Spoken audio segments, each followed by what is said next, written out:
नमस्कार। राज्यसभा टेलीविजन के कार्यक्रम मीडिया मंथन में आपका स्वागत है। मैं हूं उर्मिलेश।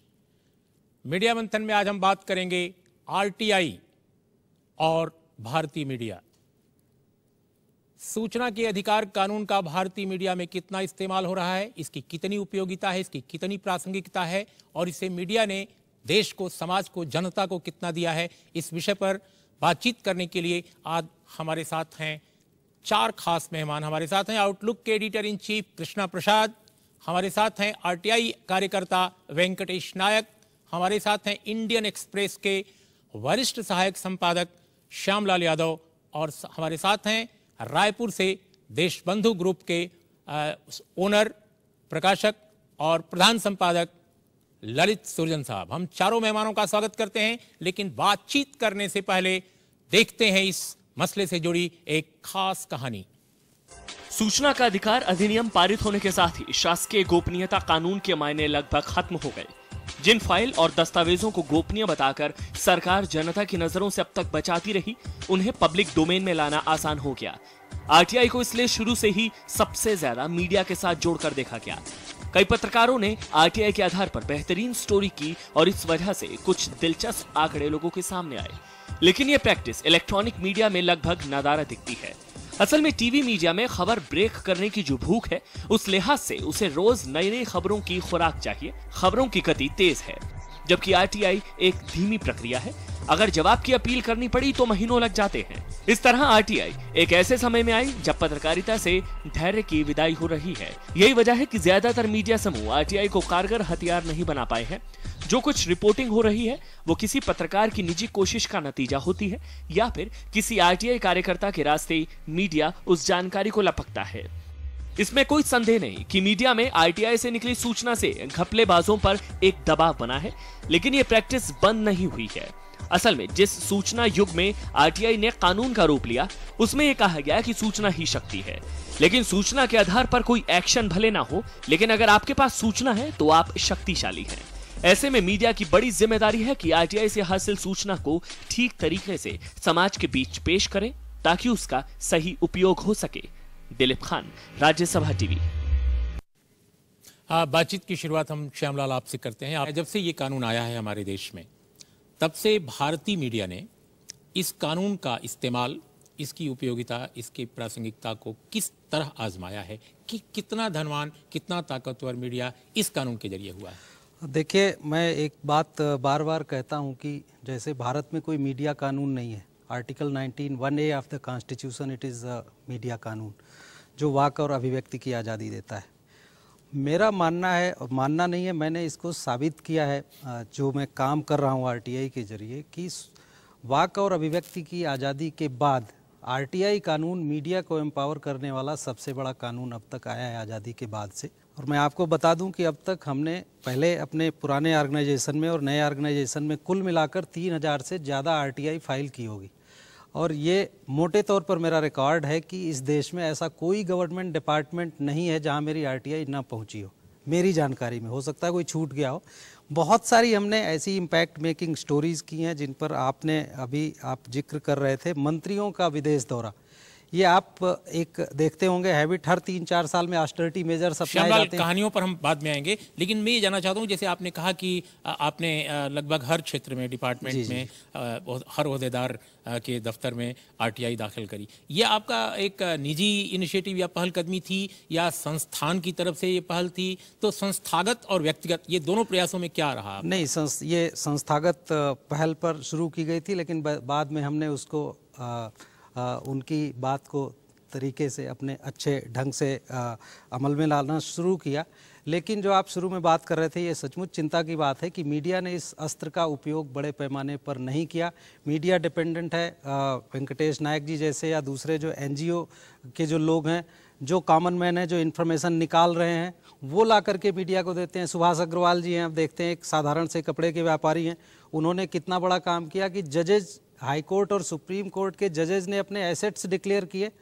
और हालांकि वो इस बात के लिए अभी भी लड़ रहा है, जुडिशरी लड़ रही है कि they are not public authority under RTI act, लेकिन एसेट्स उन्होंने डिक्लेयर कर दिए। और इसका श्रेय जाता है सुभाष अग्रवाल जी को, जो एक साधारण से कपड़े के व्यापारी हैं। ये काम मीडिया क्यों नहीं कर सकता था? तो मीडिया ने इसको, क्योंकि आपकी स्टोरी जैसा बता रही है, धैर्य की जरूरत है, इसमें एक एक स्टोरी में कई महीने लग जाते हैं। वेंकटेश, आप एक सामाजिक और मानवाधिकार कार्यकर्ता हैं, साथ में आरटीआई के भी काम में लगे हुए हैं। क्या आपको लगता है कि भारतीय मीडिया, जैसा कि श्यामलाल कह रहे हैं, आरटीआई के इस्तेमाल में उतना प्रोएक्टिव नहीं दिखता, इसकी वजह क्या आप पाते हैं? ये मुझे भी काफ़ी समय से एक बात जो है मुझे खल रही है, वो ये है कि जब आप देखेंगे 2004 में इस कानून के विधेयक जब बना था, तो इंडियन एक्सप्रेस जैसे अखबारों के ज़रिए ऐसा देश भर में कैंपेन चलाया लोगों के जनमानस में आरटीआई वाली शब्द को उतारने के लिए, और हमारे नीति निर्माताओं को और कानून के बनाने वालों को दिखाने के लिए कि देखिए, सशक्त कानून सूचना के अधिकार को लेकर लाना लोगों की चाहत है और लोगों की इच्छा है, उसको लाना है। लेकिन बाद में अगर देखी जाए कि कितने मीडिया कर्मी इसका इस्तेमाल किए हैं, बहुत कम तादाद में है। कुछ लोगों का ये कहना है कि ये एक लेजी रिपोर्टर का एक टूल है कि आप घर में बैठकर एप्लीकेशन फाइल करो, जाके इन्वेस्टिगेशन करने की जरूरत नहीं है। कृष्णा प्रसाद, ये बात सही है कि आरटीआई से आप सब कुछ नहीं कर सकते, पत्रकारिता का विकल्प नहीं बन सकता हो इन्वेस्टिगेशन का जर्नलिज्म में, या जो लोग टिप्पणीकार हैं, कमेंटेटर हैं, उसका आरटीआई विकल्प नहीं बन सकता। लेकिन जैसा कि दोनों लोग कह रहे हैं कि एक बड़ा औजार है, एक बड़ा हथियार है आरटीआई। आखिर मीडिया में बड़े जो घराने हैं, वहाँ क्या ऐसी बात है जिसे इतना उत्साह उसको लेकर नहीं दिखता मीडिया में? No, there are many reasons for this, but I think the primary reason is, I think, a very reasonable reason, which is that most reporters, most editors, most media houses are not very organized outfits. So one reason is primarily that we are very disorganized. We are not used to this organized process of taking news or retrieving news, one. Two, it is also a pretty time-consuming process. It's not an easy thing to be filing. You know, Shamlal has filed 3,000 applications, but that's over 5 years, which means on average 600 applications a year.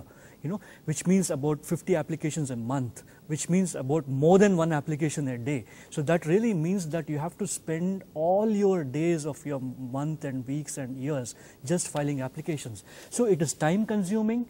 We are a disorganized people, but more than everything, the journalist is always a cynical person, if not cynical, skeptical. Why should we always believe government numbers is the thought inside our head? So yes, we do get information from RTI by filing RTI applications, but can you always trust that information? You are not very sure about that. Lalit Surjan साहब, मैं आपसे जानना चाहता हूं, किसी भी क्षेत्रीय अखबार में या राष्ट्रीय अखबार में या मीडिया ऑर्गेनाइजेशन में क्या ऐसा नहीं हो सकता कि एक सेल हो छोटी सी, या एक छोटा सा ग्रुप ऑफ जर्नलिस्ट हो? जैसे आप ब्यूरो में बहुत सारे आपके लोग हैं, जो स्पोर्ट्स कोई देख रहा है, कोई बिजनेस देख रहा है, कोई पॉलिटिकल देख रहा है, कोई इंटरनेशनल देख रहा है, तो कोई लॉ एंड जस्टिस देख रहा है। वैसे ही इस तरह से आरटीआई के जरिए सूचनाएं लेने का क्या वजह है कि इसको लेकर मीडिया घरानों में उतना उत्साह, उतनी जागरूकता, प्रोएक्टिव सोच नहीं है? उर्मिलेश जी, मैं थोड़ा अलग तरीके से सोचता हूँ। आरटीआई का उपयोग आम जनता को करना चाहिए, और मीडिया जो है वो भी जनता का, समाज का एक हिस्सा है। तो बाकी जनता भी उसका उपयोग करती है, और मीडिया एक किसी हद तक उसका उपयोग कर सकता है, उसमें संभावनाएं बहुत सारी हैं। लेकिन मीडिया के पास समाचार संकलन के, सूचनाएं प्राप्त करने के और भी बहुत से साधन हैं, और आरटीआई उनमें से एक साधन है। तो कोई, और जब हम अखबार में या चैनल पर जब भी जो खबरें देते हैं, तो सिर्फ सरकार के बारे में देते हो ये जरूरी नहीं है।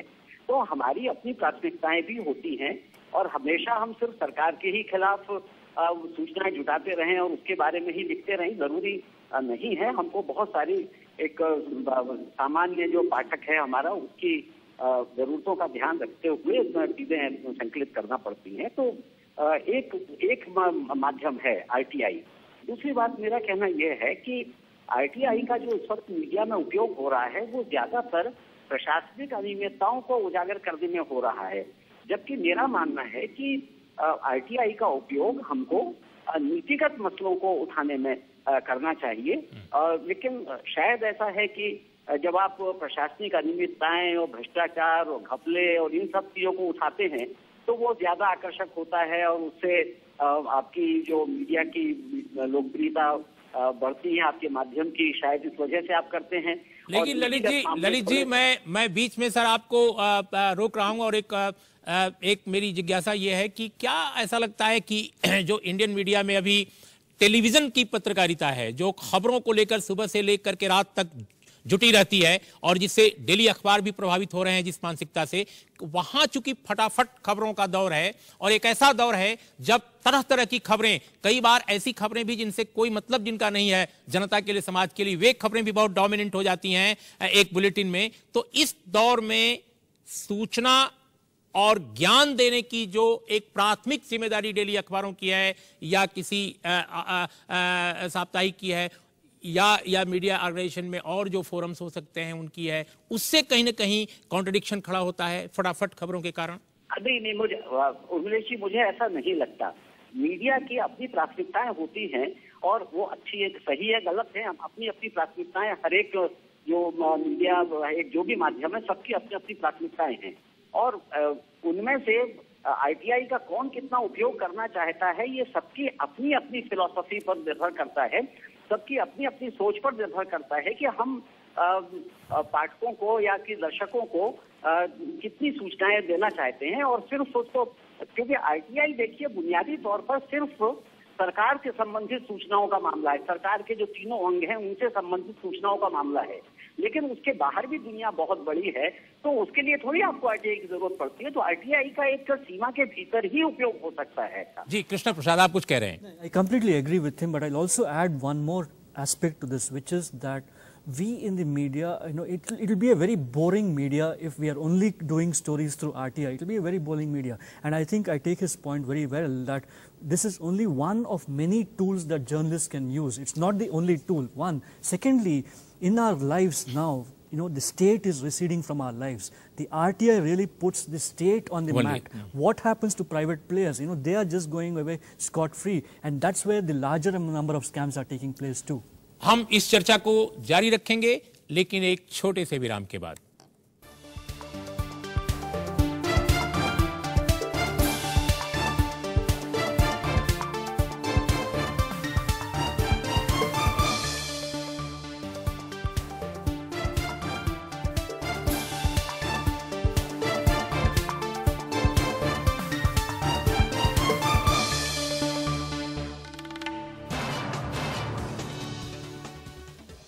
श्यामलाल जी, मैं या हम सभी लोग जब ये कहते हैं कि आरटीआई के इस्तेमाल को लेकर भारतीय मीडिया सजग नहीं दिखता, तो हमारा मतलब ये नहीं कि केवल आरटीआई की कहानियां छापी जाएं। आरटीआई एक बहुत, जैसे बहुत सारे टूल्स हैं, बहुत सारे फोरम्स हैं, बहुत सारे तौर तरीके हैं, उसमें आरटीआई भी है, लेकिन वो भी नहीं दिखता।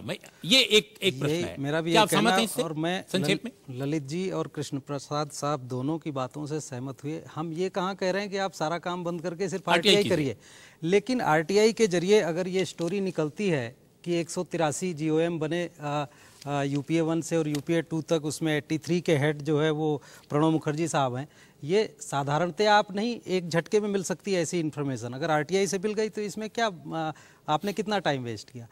तो मैं तो सिर्फ यही कह रहा हूँ कि आरटीआई इन्वेस्टिगेटिव जर्नलिज्म का एक नया टूल है और उसको प्रभावी तरीके से इस्तेमाल करना चाहिए। वेंकटेश नायक, क्या आपको ये लगता नहीं कि जैसे आरटीआई का इस्तेमाल कार्यकर्ता कर रहे हैं, सामाजिक जो क्षेत्र के लोग हैं वे कर रहे हैं, कई बार उन पर अटैक होता है। जितने सारे आप 2005 से लागू इस कानून को अगर देखें तो 2006 के बाद से ही अटैक होने शुरू हो गए थे।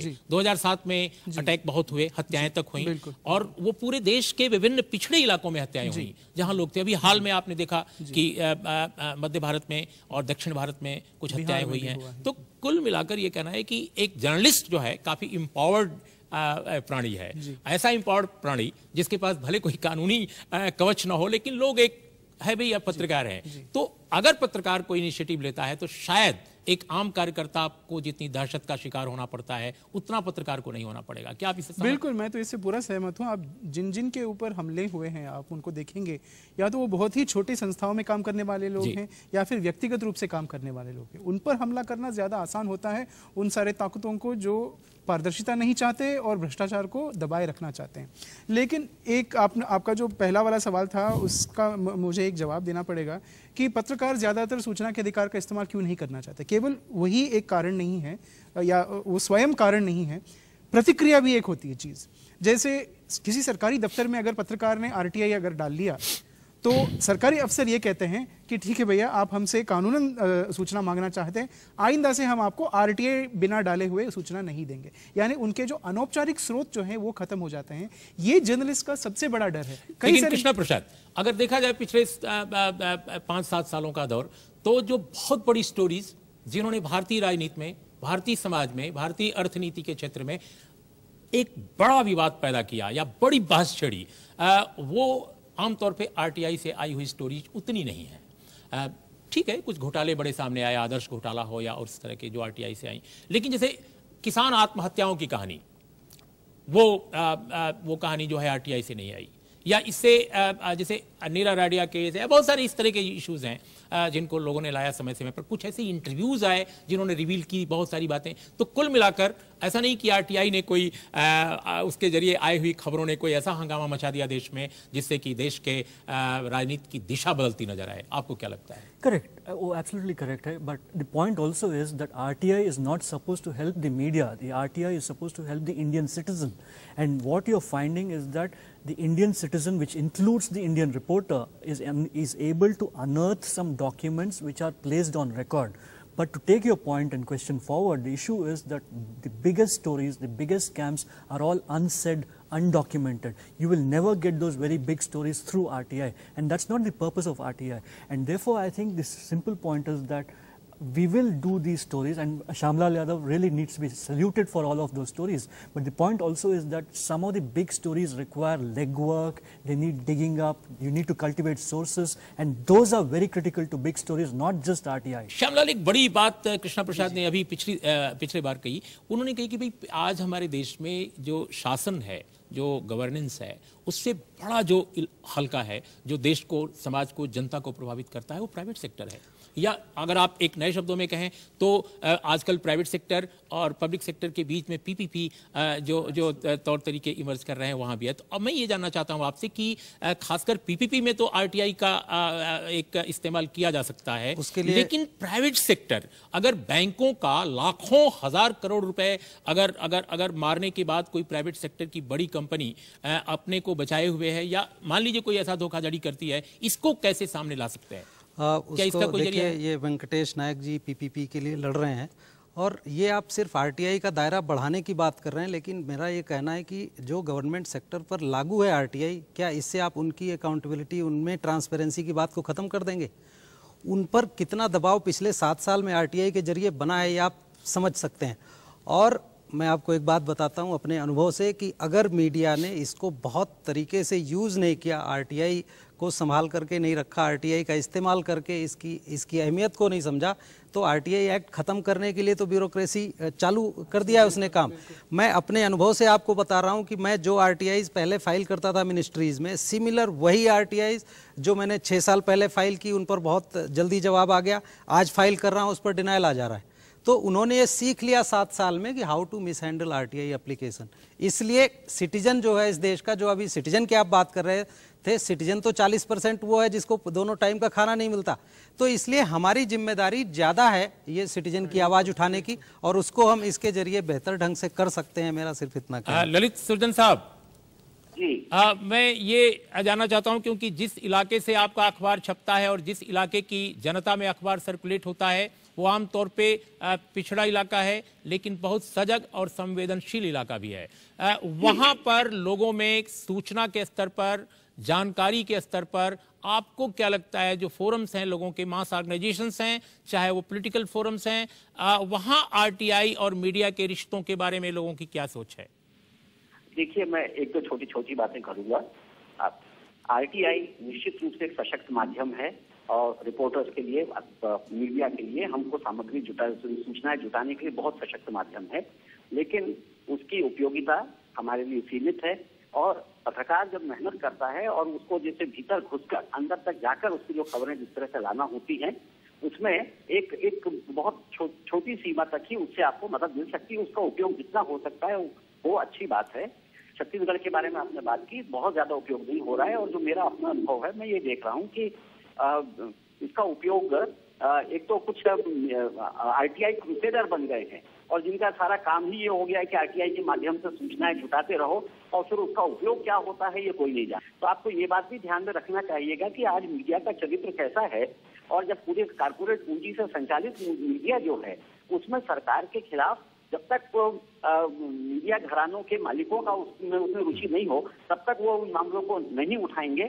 और तो एक उसको भी हमको देखने की जरूरत है। ललित जी, आपको राज्यसभा टेलीविजन के कार्यक्रम मीडिया मंथन में शामिल होने के लिए बहुत बहुत धन्यवाद सर। कृष्णा प्रसाद, ललित जी एक सवाल छेड़ गए और वो सवाल ये है कि मीडिया घरानों की रुचि का सवाल है पत्रकारों के सरोकार और उनकी सोच का भी।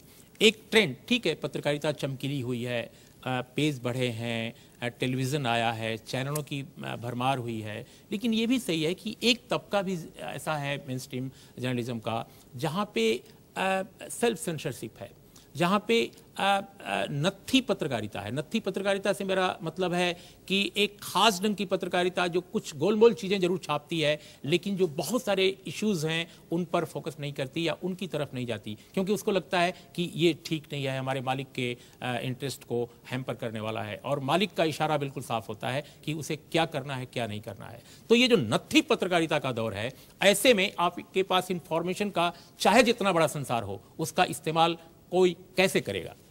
No, I completely agree with you, but the question, I want to make a larger point here, which is that RTI is a great tool, no question about it. But the Indian media is not just English media. You know, we want to see more use of this in the Hindi media, in the languages in Telugu, Tamil, Kannada, Bengali, Assamese, etc. Are we seeing enough use of that by regional players? They are very strong. One. Two, you want to see more use of RTI by television. Television is such a popular vehicle to take information across. But what is the evidence of television? लेकिन श्यामलाल, आपको लगता है कि television में खासकर खबरों में इस्तेमाल हो रहा है RTI का, या बिल्कुल नहीं हो रहा है, या बहुत कम हो रहा है? मुझे तो नहीं दिखाई पड़ता, और जो मैं मिनिस्ट्रीज में जाता रहता हूँ, जो RTI आजकल आ रही है पत्रकारों की, वो ज़्यादातर अखबारों से ही आ रही है। टेलीविज़न की तरफ से कहीं RTI मुझे तो किसी अफसर ने नहीं बताया कि किसी ने फाइल की, और स्टोरीज भी कम ही दिखती हैं, बल्कि हम दूसरों से मिली हुई सूचनाओं का खूब उपयोग करते हैं, और वो सब जगह हो रहा है। वेंकटेश, एक ये जब RTI का कानून आया था उस वक्त भी एक आशंका, एक सवाल खड़ी किए गए थे कि एक कारपोरेट हाउस दूसरे कारपोरेट हाउस के खिलाफ इस कानून का बखूबी इस्तेमाल कर सकता है, और जिस तरह उसके पास पीयर सेल होती है, पब्लिक रिलेशन सेल होती है, वैसे ही वो RTI सेल भी खड़ा कर सकता है। मैं नहीं जानता कि ऐसा हुआ या नहीं, आप दोनों लोग बताएंगे, लेकिन क्या कारपोरेट हाउसेज, क्या भारत के मीडिया हाउसेज के मुकाबले RTI के इस्तेमाल में आजकल ज्यादा सजग दिख रहे हैं? आपको लगता है? देखिए, ये पूरे विश्व में ये देखा गया है, खासकर 1966 के समय से जब अमेरिका में इस तरह का कानून लाया गया था, सबसे ज़्यादा इस्तेमाल वहाँ पर कॉर्पोरेट हाउसेस ने किया था, एक दूसरों के सीक्रेट्स जो रेगुलेटिंग एजेंसीज के पास होते हैं उनको निकालकर लोगों के सामने लाने के लिए नहीं, अपने फायदे के लिए इस्तेमाल करने के लिए। शायद इस तरह के काम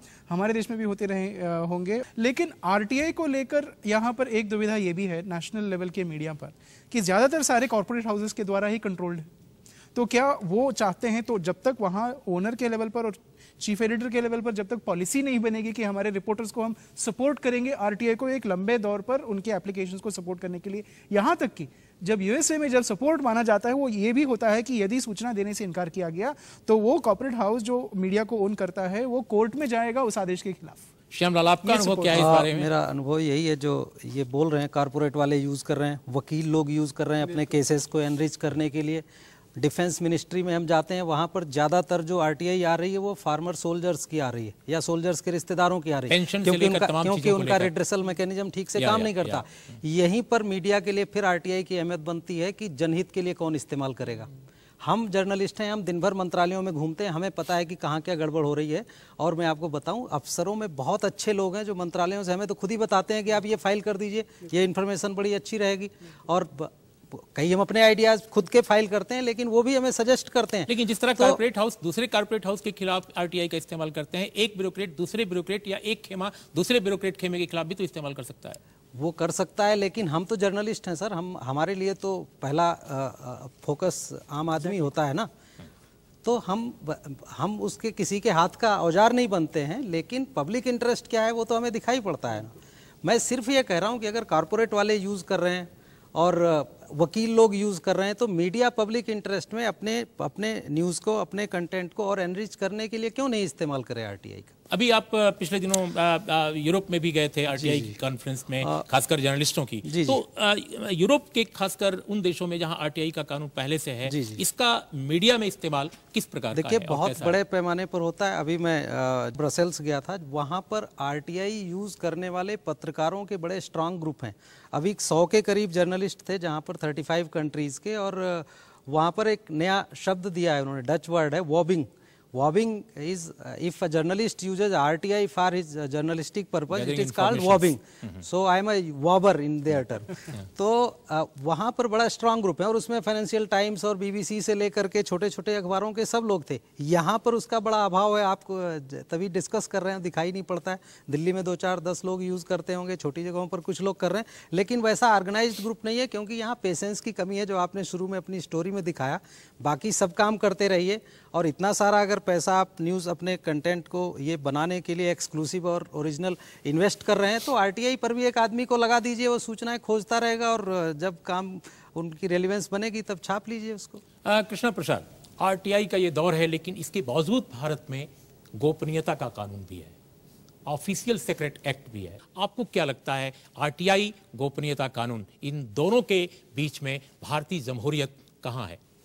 No, I think obviously the Indian state requires both of these things. I mean, the Official Secrets Act is about a whole lot of other issues, defense-related issues, international security issues, and so on and so forth. So you need one, and you also need the other one. Secondly, as Shamlal was trying to say, we need to expand this whole thing simply because we in the media are a public interest organization. We are not like corporates, we are not like lawyers, we are not taking on one person against the other. We are the eyes and ears of the public, and it's imperative that we in the media use it much more. हमारे पास समय बिल्कुल खत्म हो चला है। वेंकटेश, एक चीज मैं आपसे जानना चाहूंगा अंत में, कि जो ऑफिशियल सीक्रेट एक्ट है, वो सिर्फ डिफेंस, परमाणु ऊर्जा, या जो बहुत संवेदनशील इश्यूज हैं हमारे गवर्नेंस के, देश की रक्षा से जुड़े, सिर्फ वही नहीं है, बहुत सारे ऐसे क्षेत्रों पर भी वो लागू है जो बिल्कुल संवेदनशील नहीं है, जो बिल्कुल गोपनीय नहीं होनी चाहिए। क्या आपके हिसाब से आरटीआई के दौर में ऑफिशियल सीक्रेट एक्ट का, गोपनीयता कानून का रिव्यू करने की जरूरत है? जी बिल्कुल, और इसी को लेकर हमारा जो दूसरा प्रशासनिक सुधार आयोग जो बनाया गया था डॉक्टर वीरप्पा मोइली के नेतृत्व में, तो उन्होंने एक रिपोर्ट निकालकर ये बताया कि एक तो ऑफिशियल सीक्रेट्स एक्ट की उसकी जो एग्जिस्टेंस है उसको खत्म कर लेना चाहिए, क्योंकि राइट टू इन्फॉर्मेशन कानून आ गया है। पुराने जमाने में जो गोपनीयता का जो पैराडाइम था गवर्नेंस का, अभी वो पारदर्शिता में बदल गया है।